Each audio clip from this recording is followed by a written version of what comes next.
Amin. Jangan asal lihat orang banyak duit diberkati ya. Ya amplop. Baca Alkitab baik-baik.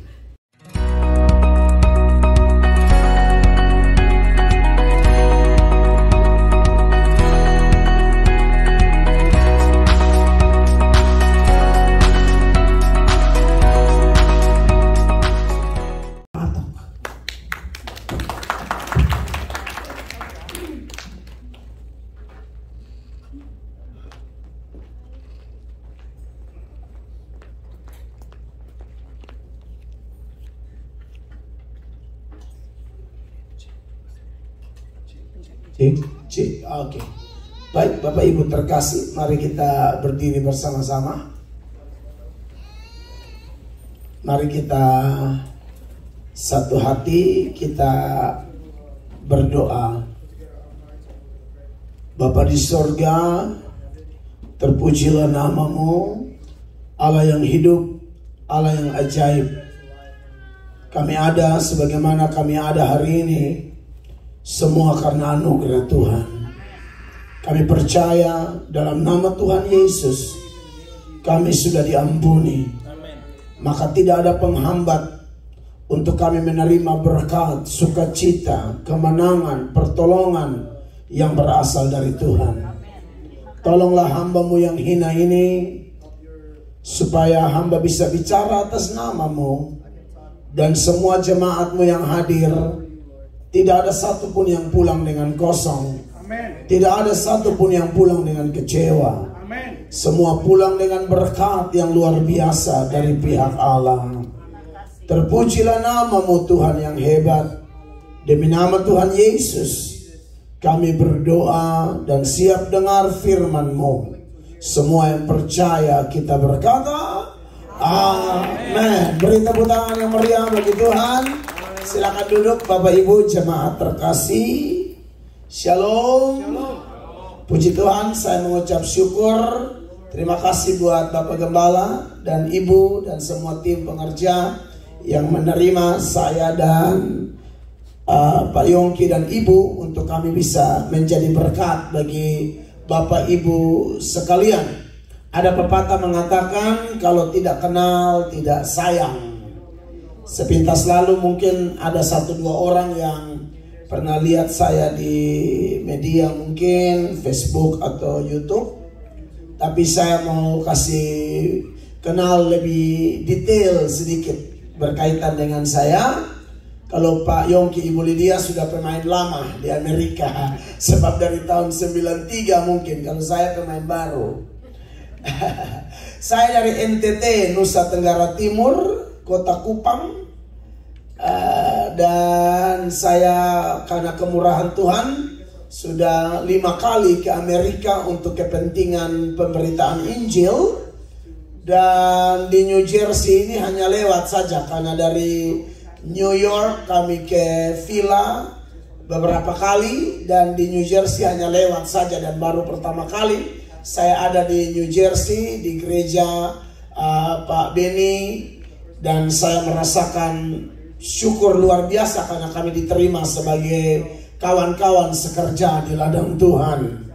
Saya seorang gembala sidang juga di NTT dari EOG, Assembly of God, Gereja Karismatik. Kalau di Indonesia namanya Gereja Sidang-Sidang Jemaat Allah, begitu. Dan gereja Tuhan yang saya gembalakan namanya Amazing Grace. Gereja itu dikenal dengan bengkel orang-orang berdosa. Kenapa bengkel orang-orang berdosa? Karena bagi saya gereja bukan tempat berkumpulnya para malaikat.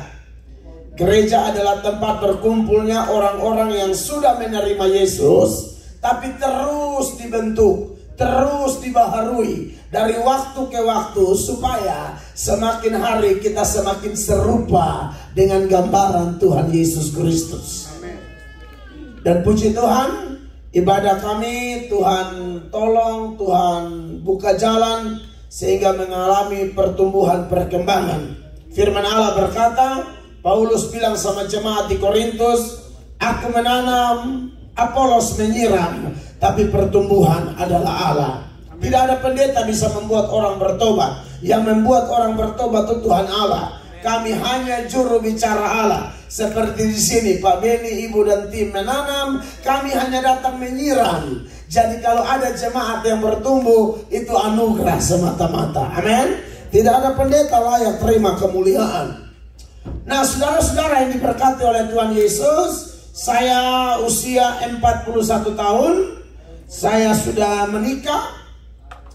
Dan waktu pacaran kami sudah bergumul, berdoa bersama calon istri yang sekarang menjadi istri, supaya kalau Tuhan berkenan memberikan kami 4 orang anak laki-laki. Saya dan istri itu sukanya anak cowok.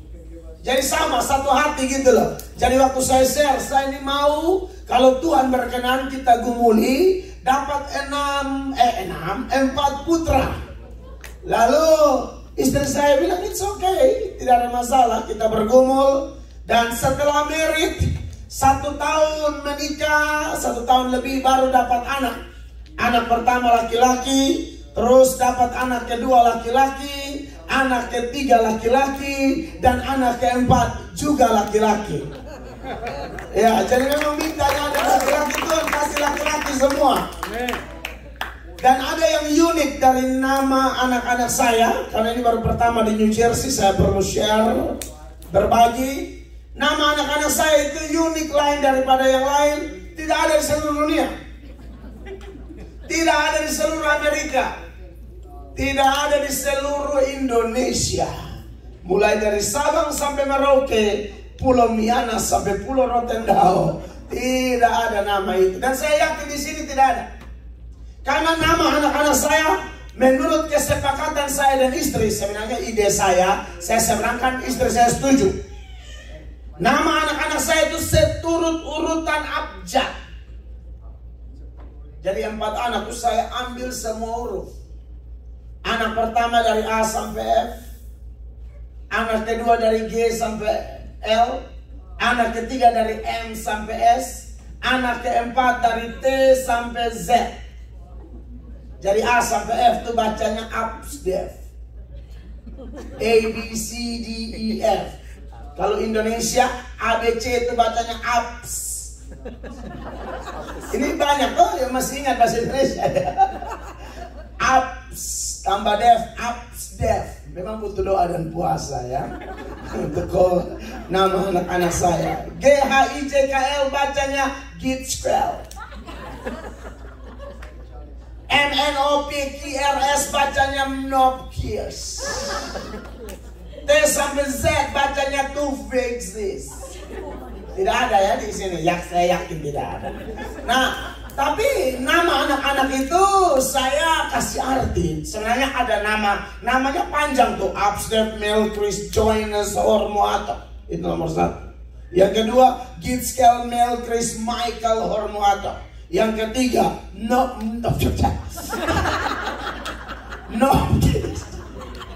Nopkirs, Melchris, Daniel, Hormuatov. Dan yang keempat, Tufexis, Melchris, Samuel, Hormuatov. Nah, untuk nama abjad-abjad itu, saya adopsi orang Yahudi itu. Kalau kasih nama anak, itu selalu ada arti Bapak Ibu.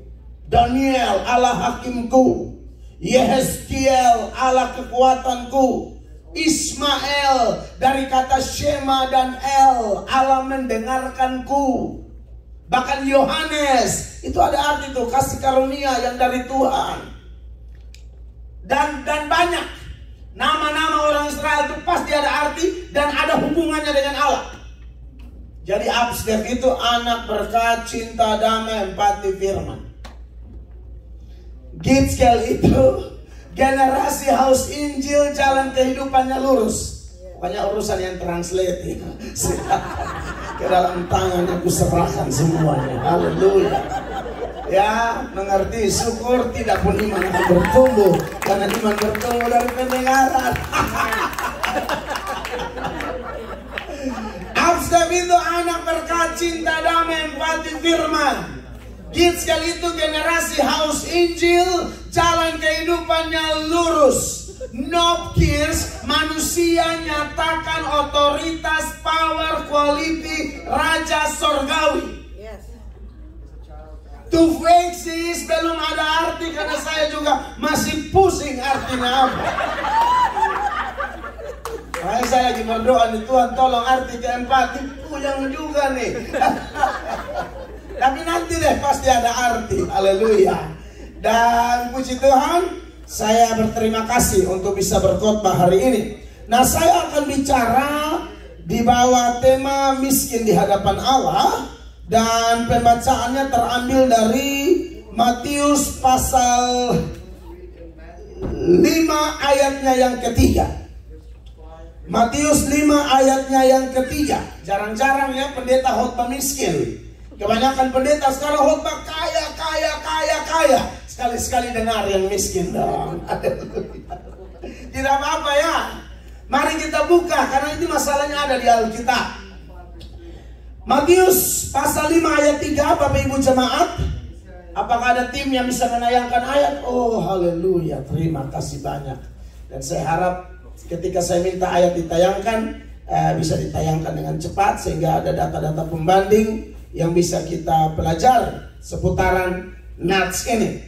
Mari sama-sama baca dalam hitungan ketiga Bapak Ibu jemaat. 1, 2, dan 3. Berbahagialah orang yang miskin di hadapan Allah, karena merekalah yang empunya kerajaan sorga. Saudara diberkati oleh Tuhan Yesus Kristus. Di bawah Matius 5 ayat 3 ini, saya akan bicara tentang miskin di hadapan Allah. Apa pengertian miskin di hadapan Allah menurut Matius pasal 5 ayatnya yang ketiga? Saya pernah membahas seluruh ucapan bahagia ini dari Matius pasal 5 ayat 3 sampai ayat 12 itu berbulan-bulan. Karena saya sangat suka sekali khotbah eksposisi ayat demi ayat, teks demi teks, supaya jemaat mendapatkan menu yang terarah. Tapi karena ini konteksnya saya hanya satu kali di sini, saya tidak mungkin membahas semuanya. Tapi mungkin sepanjang ucapan bahagia ini ada beberapa hal yang saya singgung, atau bagian-bagian lain seputaran ucapan bahagia. Bahkan ada nats-nats lain yang akan menjadi pendukung supaya kita memahami arti dari ayat ini.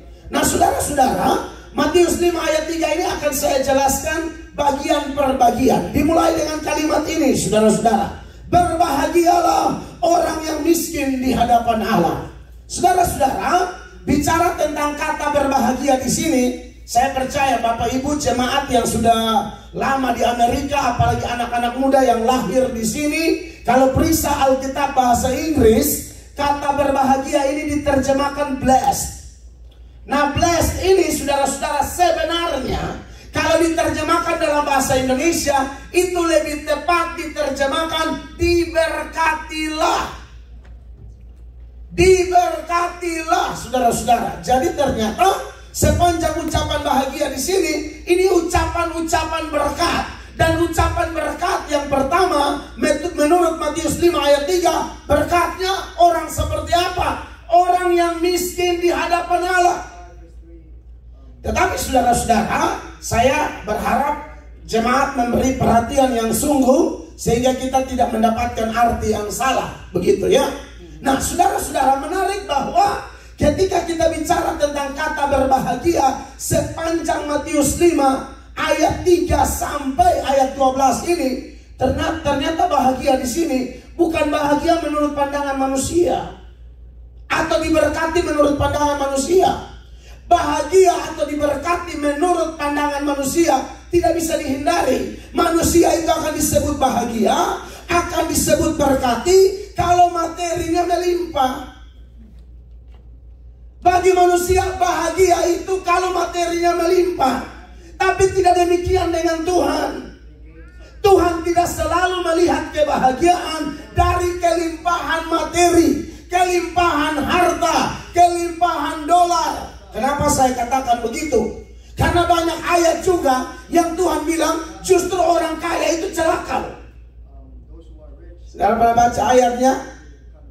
Tolong tunjukkan Lukas 6 ayat 24. Ini sebagai pembanding saja ya. Lukas 6 ayat 24, tetapi celakalah kamu, hai kamu yang kaya, karena dalam kekayaanmu kamu telah memperoleh penghiburanmu. Ini ada di Alkitab. Ayatnya yang ke-25, dia berkata, saudara-saudara, celakalah kamu yang sekarang ini kenyang, karena kamu akan lapar. Celakalah kamu yang sekarang ini tertawa, karena kamu akan berduka cita dan menangis.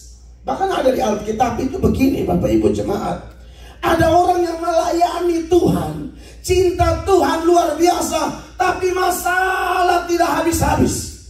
Satu belum selesai, satu datang. Sedangkan mereka melihat ada orang yang tidak cinta Tuhan, hidup sembarangan, jauh daripada Allah, tidak membutuhkan Allah, tidak takut akan Allah, tidak melayani Allah, tapi kok melimpah.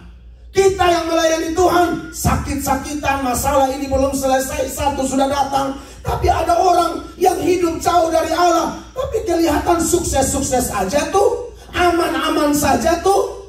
Saya bisa buktikan banyak data. Salah satunya ada pemazmur itu namanya Asaf. Mazmur itu tidak semuanya ditulis oleh Daud. Daud hanya menuliskan kurang lebih 75 atau 76 mazmur. Ada pemazmur-pemazmur yang lain. Dan dalam Mazmur pasal 73 ya, mulai ayatnya yang pertama dan seterusnya, firman Allah memberi keterangan begini ya. Mazmur 73 mulai ayat 1, Mazmur Asaf, sesungguhnya Allah itu baik bagi mereka yang tulus hatinya, bagi mereka yang bersih hatinya. Ayat 2, di sini Asaf mulai merasa, kok aneh ya, saya ini pemuji penyembah Allah, saya ini dekat sama Tuhan, saya kena masalah terus, tapi mereka yang lain kok tidak. Dia bilang apa? Tetapi sedikit, tetapi aku sedikit lagi maka kakiku terpeleset, nyaris aku tergelincir. Ayat 3, sebab aku cemburu kepada pembual-pembual, kalau aku melihat kemujuran orang-orang fasik. Anda lihat, fasik tapi mujur. Seorang teolog menafsirkan fasik itu without worship. Orang yang hidup tanpa pemujaan, penyembahan kepada Allah. Tapi ayat ini berkata mujur terus. Bahkan mereka sehat, gemuk. Ayatnya yang keempat, sebab kesakitan tidak ada pada mereka, sehat dan gemuk tubuh mereka. Tidak semua yang gemuk itu fasik loh ya. Ini saudara bila-bila ini takut asal lihat gemuk, fasik nih. Ini hamba Tuhan juga gemuk, saya juga. Ini masalah perut tambah naik. Ini takutnya selesai khotbah ini asal lihat saya dan bapak-bapak yang gemuk langsung bilang fasik. Begitu dong. Ya ini khusus yang gemuk fasik ya. Iya kan? Ya mereka tidak mengalami kesusahan manusia. Dan mereka tidak kena tulah seperti orang lain. Ayat 6, sebab itu mereka berkalungkan kecongkakan dan berpakaian kekerasan. 7, karena kegemukan kesalahan mereka menyolok, hati mereka meluap-luap dengan sangkaan. 8, mereka menyindir dan mengata-ngatai, dengan jahatnya hal pemerasan dibicarakan mereka dengan tinggi hati. Ya, saudara lihat di sini. Ini orang-orang tambah jahat luar biasa. Tapi beda dengan pemazmur. Pemazmur mengatakan, saya kok semakin susah ya. Coba langsung ke ayatnya yang ke-12, saudara. Sesungguhnya itulah orang-orang fasik. Mereka menambah harta benda dan senang selamanya. Bapak Ibu lihat di sini. Yang tambah kaya, tambah harta, bukan orang takut Tuhan, fasik. Anak Tuhan justru menderita. Ayat yang ke-13 dikatakan, yang 13, sia-sia sama sekali, kata pemazmur, aku mempertahankan hati yang bersih dan membasuh tanganku, tanda tak bersalah. 14, namun sepanjang hari aku kena tulah dan kena hukum setiap pagi. Jadi pemazmur bilang, percuma juga bertobat, percuma juga melayani Tuhan. Orang tidak melayani Tuhan, tidak datang gereja, tidak pelayan, tidak didoakan pengerja seperti tadi, lebih hebat ekonominya, lebih sukses pekerjaannya, gajinya lebih gede. Kita melayani kok begini terus. Masalah di sini, belum lagi dapat kabar dari Indonesia, dapat kabar dari Lamongan, dapat kabar dari Jakarta, dapat kabar dari Tomohon. Paling banyak itu dari Lamongan dan Tomohon. Oh, kita sudah tahu, kita sudah dapat kabar. Di New Jersey paling banyak orang Lamongan. Saya nanti mau KKR di Lamongan ya. Saya Pak Yongki, Ibu Lydia akan KKR di Lamongan. Jadi yang orang Lamongan kasih kabar nganapi keluarga di sana. Saudara, jadi Anda lihat ini bahwa ada data-data yang menjelaskan hal ini. Tapi saudara kalau baca terus ya, inilah Tuhan ya. Beda ya perjalanan hidup anak Tuhan dan yang bukan anak Tuhan. Anak Tuhan dikuasai Tuhan, yang bukan anak Tuhan dikuasai setan. Cara kerja setan itu saudara-saudara, dia kasih yang enak-enak dulu, tapi akhirnya sangat menyedihkan. Beda sama anak Tuhan, diproses dulu, sakit dulu, menderita dulu, tapi happy ending. Amin. Amin, saudara. Anda bisa lihat bagaimana perjalanan Yusuf. Anda bisa lihat bagaimana perjalanan Daud. Menderita, sakit, tertekan, jauh dari keluarga. Satu masalah belum selesai, satu sudah datang, dipenuhi dengan fitnah, kecaman, dan lain sebagainya. Tapi di balik semua itu, Allah promosi mereka, Allah angkat mereka, Allah tunjukkan kepada dunia bahwa sekalipun hamba-hambaku diproses begitu rupa, tapi di balik penderitaan ada kemuliaan. Amin. Beda sama Saul ya. Enak, mati bunuh diri. Jadi Bapak Ibu harus pilih, mau ikut gaya cara anak-anak Tuhan diproses, atau cara setan meninabobokan kita. Setan suka begitu, kasih yang cantik-cantik, yang indah-indah, yang enak-enak, kerja gaji besar tapi tidak bisa ibadah. Itu setan. Saudara, itu setan. Gaji besar tapi tidak bisa melayani.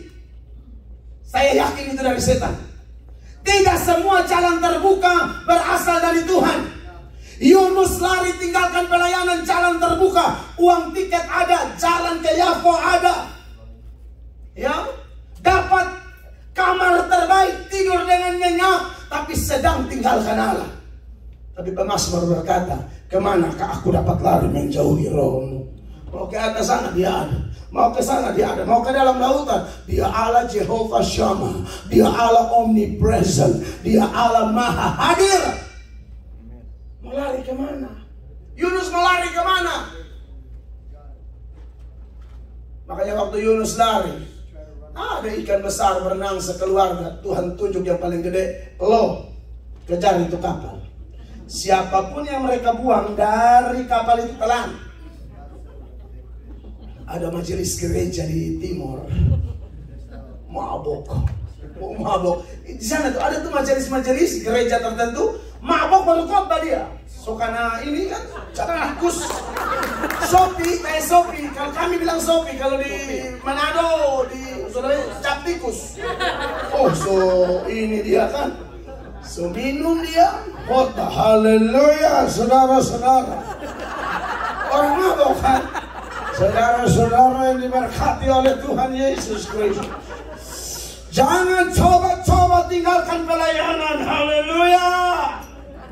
Ingat Yunus, ikan begitu besar, Yunus telan. So mabok ini. Yesus tidak tahu di mana sapa terang sapa. Pokoknya dia bilang jangan coba-coba lari. Ikan begitu besar, Yunus telan. Ada jemaat bilang, Bapak, tolong dicek kembali dulu. Cek kembali di Alkitab itu siapa yang telan siapa. Tidak usah banyak omong, bayangkan saja. Loh, bayangkan saja ikan segede gereja. Itu Yunus telan, kapan selesai? Ini bukan ikan kembung atau ikan kaleng, sarden. Waduh kacau, kalau udah mabok memang kacau. Ini karena kebetulan ngomong Yunus jadi ingat saya. Masa ikan begitu besar Yunus telan kebalik. Ada lagi juga mabok. Saudara-saudara, mari kita buka di Yohana pasal 4. Bapak Yohanes. Buka di Yohana. Yohana mau buka warung di cabang. Nah, saudara-saudara yang diberkati oleh Tuhan Yesus Kristus. Jadi ternyata bahwa ada orang yang justru kelihatan kaya tapi tidak diberkati loh. Ternyata dikutuk. Makanya Anda lihat orang-orang kaya seperti yang saya sudah tunjukkan ayat ini, termasuk dalam Mazmur ini. Nanti kita lihat endingnya hancur. Perhatikan mulai ayat 18 dan seterusnya. Ayat 18 dikatakan, sesungguhnya di tempat-tempat licin kau taruh mereka. Kau jatuhkan mereka sehingga apa? Hancur. Walaupun mereka kelihatan jaya, hebat, mewah, melimpah, tapi tidak takut akan Allah, ujung-ujung hancur kok. 19 sama-sama 23. Betapa binasa mereka dalam sekejap mata, lenyap, habis oleh karena kedahsyatan. Tapi beda sama anak-anak Tuhan. Amin, saudara-saudara. Saya tidak tahu apa pergumulan, tantangan, persoalan saya dan saudara selama ada di Amerika ini. Tapi yang saya dengar dari Alkitab, Tuhan bilang ada dua jalan. Ada jalan yang lebar dan jalan yang sempit. Jalan yang lebar banyak orang yang mengikuti jalan itu, dan jalan itu menuju kebinasaan. Jalan sempit memang banyak tantangan, memang banyak persoalan, dan hanya sedikit orang yang melaluinya. Tapi siapa yang melaluinya, dia masuk ke dalam jalan kehidupan. Makanya Yesus berkata, barang siapa mau ikut aku, pikul salib. Tidak ada mahkota tanpa salib. Tidak ada kemuliaan tanpa penderitaan. Sebab kepada kamu dikaruniakan bukan saja untuk percaya kepada Dia, tapi juga untuk menderita untuk Dia. Itu kata firman Allah dalam Filipi 1 ayat 9. Mari buka ayat Filipi 1 ayat 9, 1, 2, 3. Sebab kepada kamu dikaruniakan bukan saja untuk percaya kepada Kristus, melainkan apa? Juga untuk menderita untuk Dia. Jadi saya memang pasti ingat ini jemaat ya. Kalau diproses tetaplah menderita sebagai orang Kristen. Jangan menderita sebagai pengaco atau pembunuh. Ya, 1 Petrus pasal 4 ayat 15 mengatakan demikian.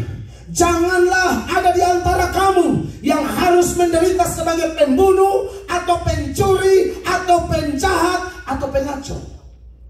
Ya, pikul salib itu definisinya Bapak Ibu, menderita karena taat Tuhan, itu salib. Menderita karena cinta Tuhan.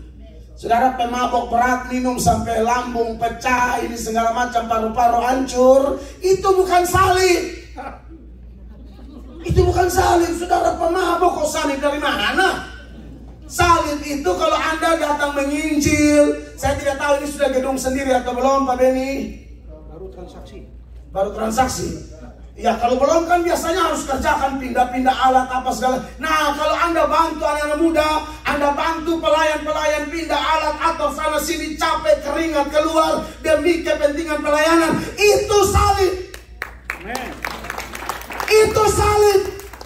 Kadang-kadang gereja kayak kita di Amerika ini kan, dalam 1 minggu tuh ada perkunjungan ke sini, ada jemaat yang jaraknya jauh-jauh. Kita rela korbankan waktu, sisihkan waktu terbaik untuk kita pergi beribadah di sana. Itu salib. Kalau ada ibu-ibu, Anda diejek, dimaki, dikatain sok suci gara-gara Anda menegur orang yang buat dosa, karena Anda tahu dosa, upah dosa adalah maut. Anda injili dia, Anda ajak dia ke gereja, lalu Anda dihina, Anda diejek, Anda digosipin, itu salib. Bahkan mungkin Anda ditampar, itu salib. Tapi kalau ada ibu-ibu ditampar, lalu setelah dicek, kenapa? WhatsApp sama laki orang, itu bukan salib. Lu memang harus kena tampar. Ya? Suami orang udah bobo main WhatsApp aja. Rindu kumis. Ya Allah. Lu kira itu kumis pagar kelurahan? Ada loh. Suami orang WhatsApp istri orang udah mamam. Udah mamam. Oh. Saudara yang diberkati oleh Tuhan Yesus Kristus. Dan kita harus lihat kita menderita gara-gara apa. Amin. Sebab jangan ada yang menderita seperti ini. Tapi kalau ayat 16 sama-sama 23, 1, 2, 3. Tetapi jika ia menderita sebagai apa? Orang Kristen, maka janganlah ia malu, melainkan hendaklah ia memuliakan Allah dalam nama siapa? Kristus itu. Amin. Itu menderita benar. Amin. Jemaat New Jersey. Nah, saudara-saudara yang diberkati oleh Tuhan Yesus. Jadi berbahagia atau diberkati dalam ucapan bahagia Matius 5 ayat 3 ini, itu artinya berbahagia atau diberkati versi Allah. Sekalipun menderita, tapi ada kebahagiaan tertentu yang sulit dijelaskan dengan kata-kata. Sulit sekali dijelaskan dengan kata-kata. Ada penginjil di NTT, waktu itu awal-awal gereja-gereja muda, saya sebut gereja muda ya, Protestan, karismatik baru masuk, itu tantangannya tidak gampang loh. Pendeta sedang khotbah, tenaga volunteer tidak digaji, memberi diri masuk ke pedalaman perbatasan, kurang lebih sekitar perbatasan Indonesia Timur Leste. Sementara khotbah seorang rohaniwan provokasi umat, suruh bacok pendeta ini, bunuh. Sementara dia khotbah, dia bingung, ada orang lari dari sana bawa parang. Pendeta ini juga lagi semangat berkhotbah. Ini penginjil berapi-api yang istilah ada di sekitar terjadinya revival di Pulau Timur air jadi anggur di kota Soe. Ya, jadi mereka ini dampak dari pekerjaan roh Pentakosta yang terjadi di Timur. Kalau kami hanya kecipratan kecil, waktu mereka itu langsung mereka merasakan itu. Sementara khotbah dia dibacok 1 kali di sini, dia dibacok 2 kali, mati. Di pengadilan yang bacok bilang begini, saya udah bunuh banyak orang, tapi waktu saya bacok Bapak Guru, mereka panggil penginjil Bapak Guru, Guru Injil.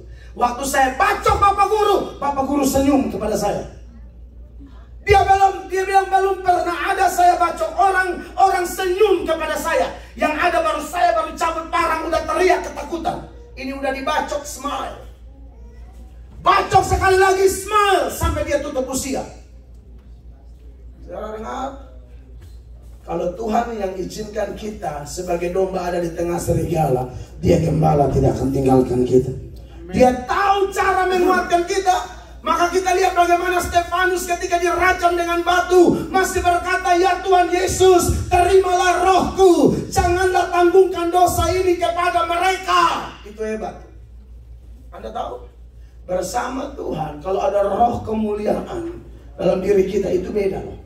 Makanya di ayat 14 dari 1 Petrus pasal 4 ini, firman Allah bilang begini, 1 Petrus 4 ayat 14, 1, 2, 3. Berbahagialah kamu jika kamu dinista karena nama Kristus, sebab roh kemuliaan, yaitu roh Allah, ada padamu.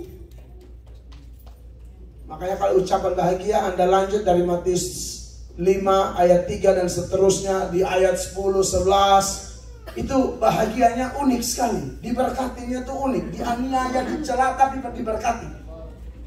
Ayat 12 dari Matius 5, 10 maksud saya. Matius 5 ayat 10. Berbahagialah orang yang apa? Dianiaya. Jadi makanya saya bilang ini bukan versi manusia. Versi manusia bahagia tuh jangan sakit dong. Ini dianiaya sakit tidak Bapak Ibu? Dirajam dengan batu sakit tidak? Sakit. Tapi ayat ini berkata diberkatilah. Makanya saudara kalau khotbah berkat tolong komplit ya. Kadang-kadang ada orang menjelaskan berkat itu salah. Jadi jemaat anggap kalau ada masalah begini gak diberkati. Salah. Berkat atau kutuk itu bukan menurut versi ekspresi kita, berkat atau kutuk itu satu keadaan di hadapan Allah menurut penilaian Allah, bukan penilaian orang. Makanya kayak tadi tuh, kita lihat orang kaya, kita langsung bilang, wah diberkati ya. Lu tahu nggak kalau dia dapat berkat itu gara-gara apa? Bagaimana kalau dia kaya karena korupsi? Bagaimana kalau dia kaya karena tipu? Bagaimana kalau dia kaya karena jadi perempuan biara? Amin. Jangan asal lihat orang banyak duit, diberkati ya. Ya ampun. Baca Alkitab baik-baik. Amin, saudara-saudara. Amin. Ini dianiaya tapi diberkati. Ayat 11 dikatakan, berbahagialah kamu jika karena aku kamu dicela dan dianiaya dan kepadamu difitnahkan segala yang jahat. Dicela, dianiaya, difitnah, tapi diberkati. Jadi kalau saudara yang suka telinga tipis, tahu istilah telinga tipis, baru dengar sedikit orang ngomong udah gak bisa tidur, stres, sakit hati, tambah kurus, tambah tua. Jangan, anak Tuhan tidak usah begitu. Pembalasan hak Tuhan. Amin. Amin. Kita bawa dia dalam doa, lepaskan. Banyak orang yang pikir dia kalau sakit hati sama orang, dia jengkel orang itu, dia semakin gosipin orang, nanti orang itu yang mati. Salah. Anda yang suka iri hati, sakit hati, itu seumpama Anda minum racun. Yang minum racun itu Anda, kenapa dia yang mati? Kita yang minum racun, ya kita yang mati dong. Makanya enak kalau hidup bebas dari iri hati, sakit hati. Menyembah juga enak, pelayanan juga enak, kemana-mana juga enak. Bahkan saat digosipin pun mungkin agak terganggu di awal-awal. Tapi anak Tuhan yang dipimpin Roh Kudus akan tahu cara melepaskan pengampunan.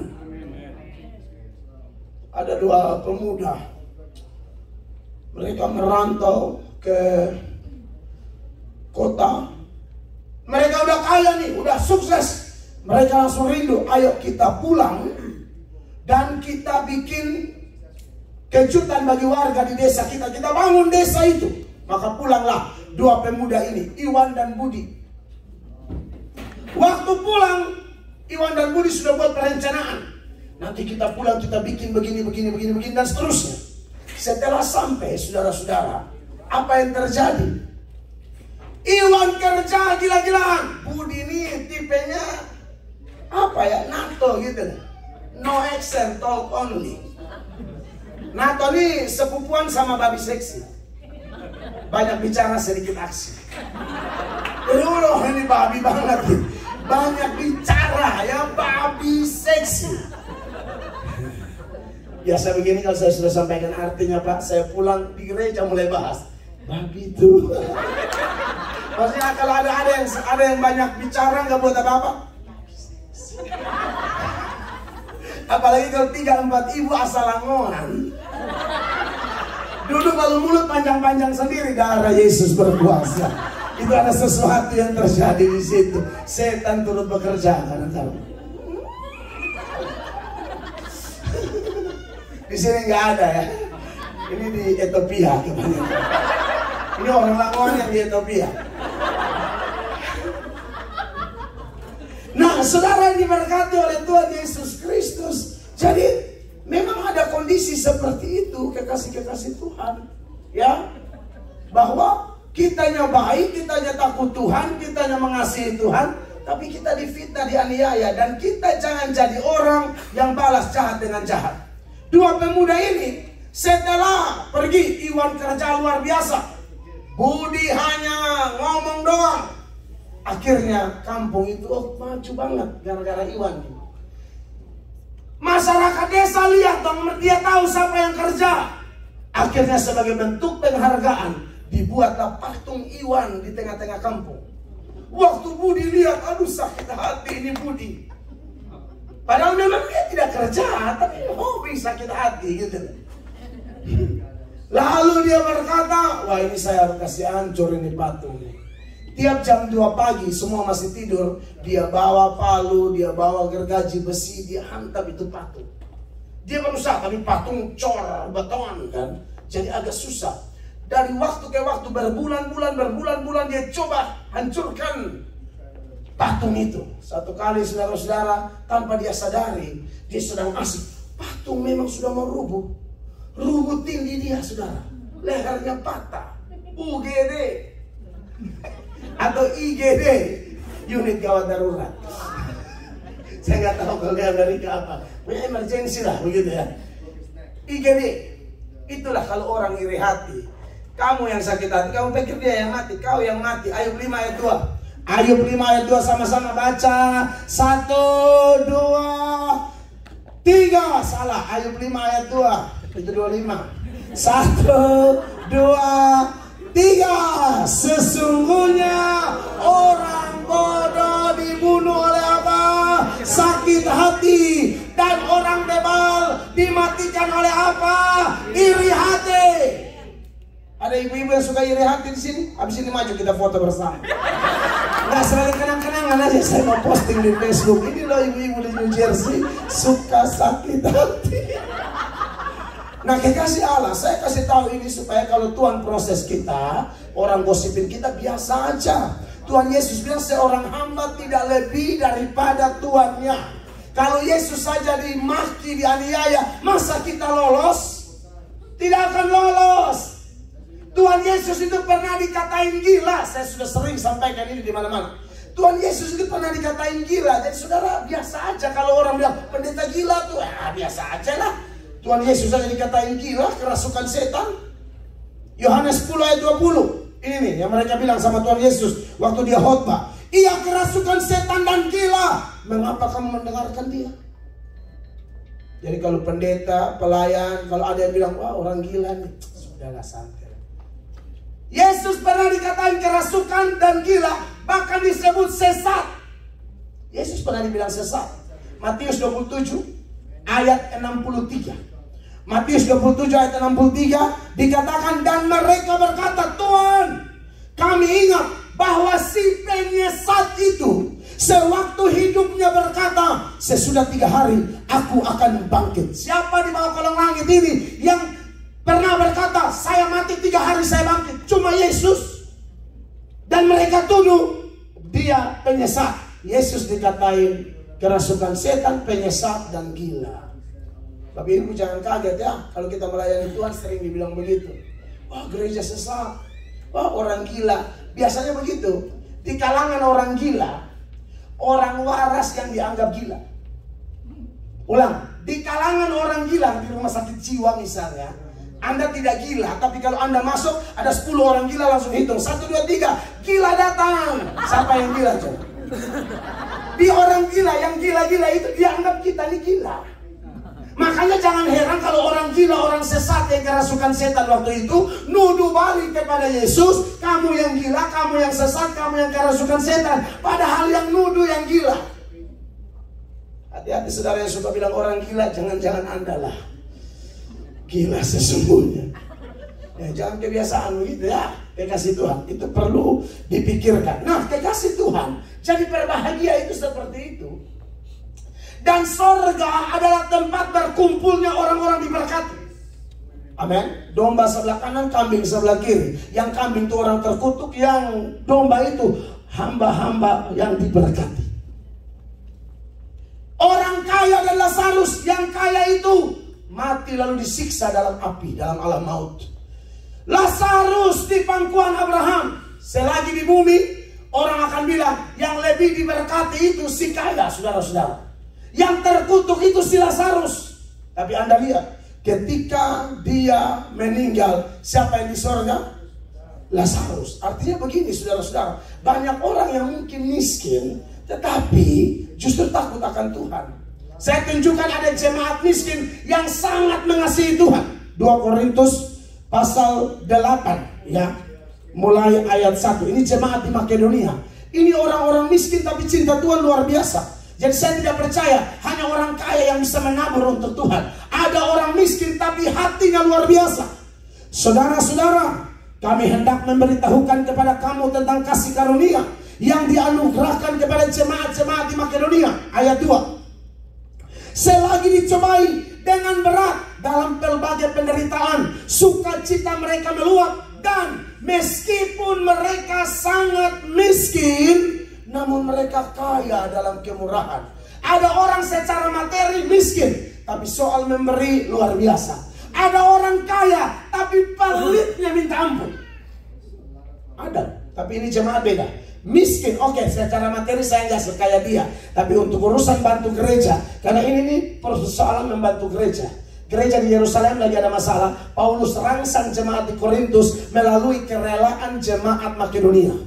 Ayatnya yang ketiga, aku bersaksi bahwa mereka telah memberikan menurut kemampuan mereka, bahkan melampaui kemampuan mereka. 4, dengan kerelaan sendiri mereka meminta dan mendesak kepada kami supaya mereka juga beroleh kasih karunia untuk mengambil bagian dalam pelayanan kepada orang-orang kudus. Mengapa bisa demikian Bapak Ibu? Ayat 5 sama-sama baca. 2, 3. Mereka memberikan lebih banyak daripada yang kami harapkan. Mereka memberikan diri mereka pertama-tama kepada Allah, kemudian oleh karena kehendak Allah juga kepada kami. Jadi memberi kepada Allah dulu, baru mereka memberi. Orang kalau tidak bertobat, tidak serahkan diri kepada Allah, sulit dia mau menabur bagi pekerjaan Tuhan. Tapi orang-orang ini luar biasa.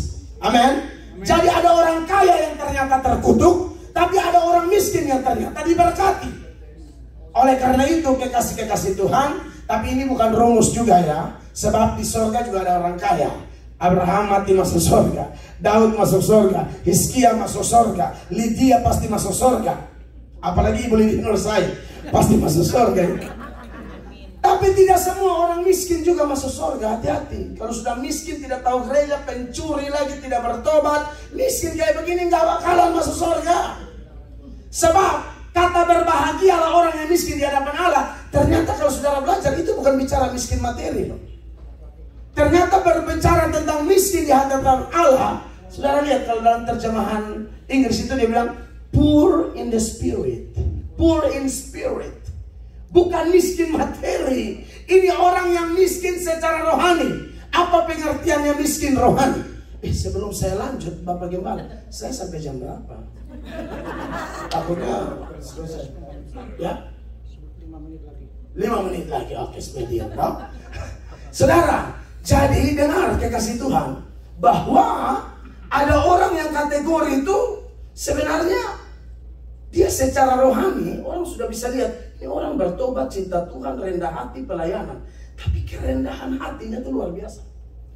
Tapi ada orang dia sombong rohani seperti Farisi dan pemungut cukai. Anda pernah ingat Farisi masuk ke bait Allah, dia berdoa bilang apa? Hamba bukan pezina, hamba bukan orang lalim, hamba memberi perpuluhan, hamba puasa 2 kali seminggu, hamba bikin ini dan itu. Pemungut cukai itu mundur jauh-jauh dan berkata, Tuhan, kasihanilah aku yang tidak layak ini. Siapa yang diterima oleh Tuhan? Pemungut cukai. Itu contoh orang miskin di hadapan Allah. Menyadari bahwa dia sangat berdosa.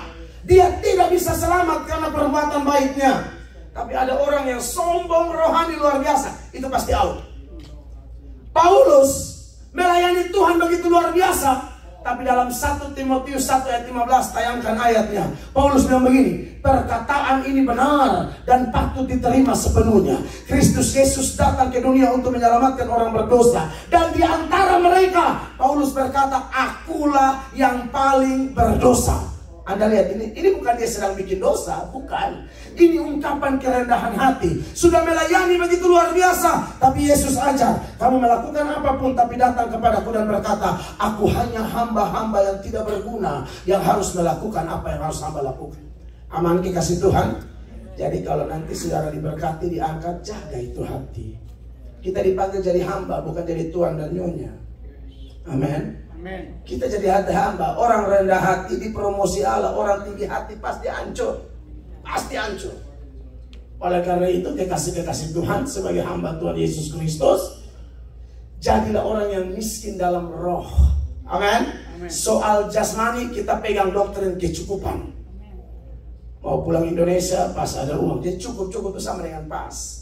Mau beli mobil pas ada uang, mau liburan keluarga pas ada uang. Serius. Pas tetangga pinjam pas habis. Ini maksudnya pas udah, aduh minta maaf ini pas banget nih. Pas muncul nih, ya pas. Ya, Dan orang yang poor in spirit dikatakan mereka lah yang punya kerajaan Allah. Kenapa? Karena mereka tahu selamat hanya karena anugerah. Sekalipun sudah berbuat baik, kami tidak selamat karena perbuatan baik. Kita tidak pegang doktrin sesat, salvation by works, selamat karena usaha atau perbuatan. Kita pegang doktrin Alkitabiah, salvation by grace, salvation by faith. Kiranya khotbah saya sederhana ini memberkati Bapak Ibu. Beri tepuk tangan yang meriah bagi Tuhan Yesus Kristus. Oke, mari kita berdiri sama-sama, dikasih Allah.